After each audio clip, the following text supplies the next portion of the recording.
ጸሎቴ ቢሆን ለወረት ጎዶሎ ቢሆን የኔ እምነት ባረከኝ እኔን ከሰማይ በደል ክፋቴንም ሳታይ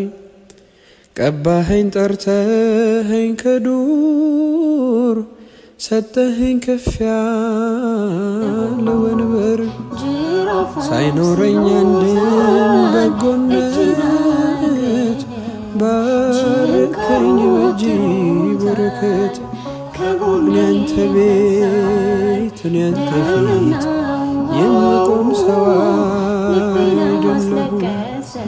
ግን ፍቅር ነህ ለዘላለም የሚመስል ማንም የለም ግን ፍቅር ነህ ለዘላለም የሚመስል